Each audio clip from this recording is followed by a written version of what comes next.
As Black History Month comes to a close, we take a look at the crucial role Springfield and surrounding towns played in the Underground Railroad, which helped slaves escape from the South. Carolee McGrath sat down with author and historian Joe Carvalho and Wayne Phaneuf of the Springfield Republican, who co-wrote the book, The Struggle for Freedom, The History of African Americans in Western Massachusetts. They were joined by LuJuana Hood, the executive director of the Pan-African Historical Museum in Springfield. Springfield was one of the major stops on the Underground Railroad, and one of the big things about why Springfield was so important is because if you made it to Springfield, you pretty well made it. You know? Okay. I mean, for one thing, the entire city was behind the movement.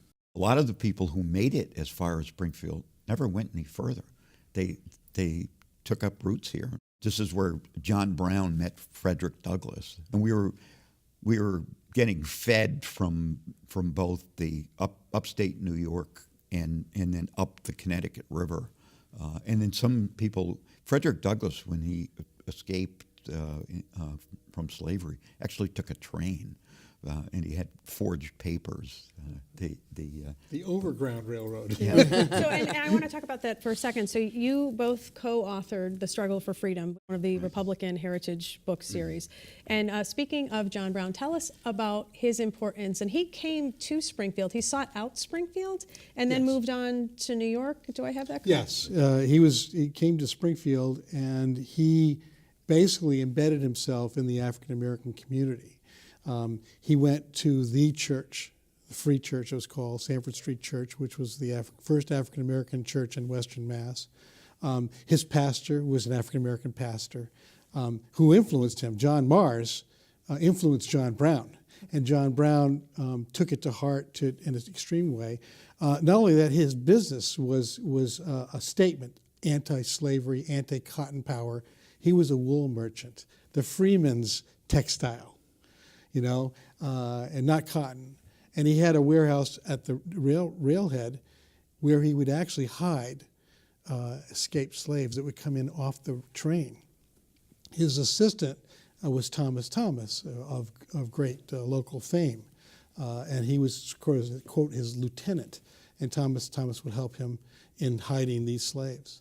And then, of course, Wayne's done a lot of research on the Massasoit House, which was the hotel that served the rail passengers that came in, and the staff was all African American. So they were hiding kind of in plain sight? In plain sight. Okay. And where was the Massasoit House located? About 50 feet from where we are. Okay. It's actually On where the Main Street? Paramount Theater is. Oh, okay. And the actual building is still there. It has been encased by the Paramount building, but if you were to go to the top floor or the top two floors, you could still see the hotel rooms that were in the Paramount. So LuJuana, I want to talk to you about the walking tour that the museum has. And I think a lot of people, you drive down Main Street and you pass the Mass Mutual Center and you pass all of these places all the time. But what is the first stop on the walking tour? And what are some of the sites that people would never have any idea that were involved? Believe it or not, the first stop is the fort.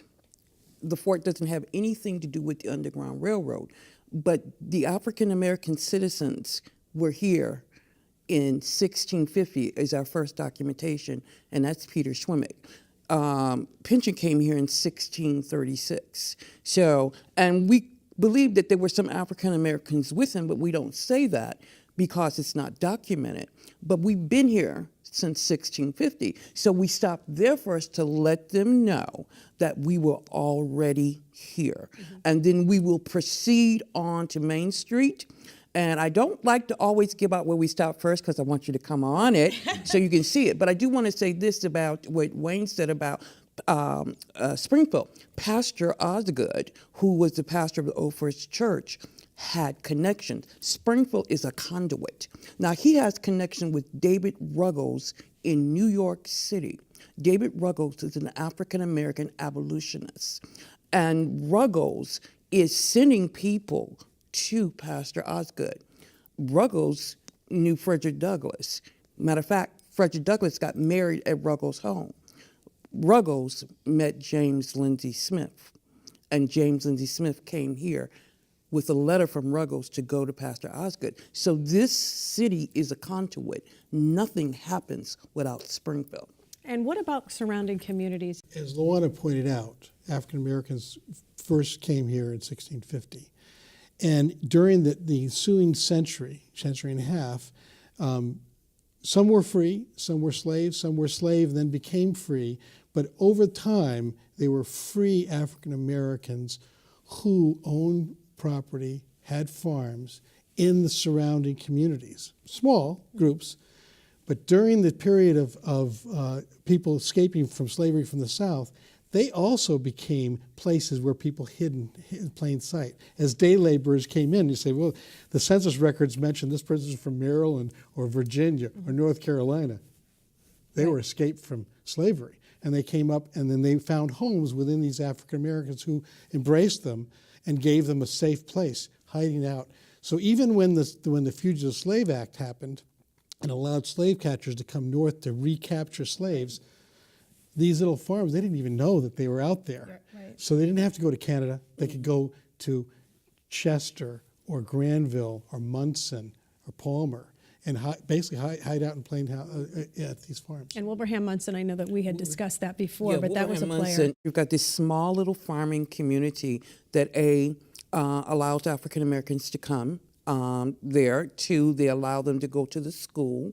And they even had a connection with Ontario, Canada, where John Cullen, who was a shoemaker in Wilbraham, was actually sending money to Henry Bibbs. Henry Bibbs had tried to run away 3 times. The 3rd time he was successful. He got into Ontario, and he created the Voice of the Fugitive. That is the first African American or African Canadian newspaper in Canada.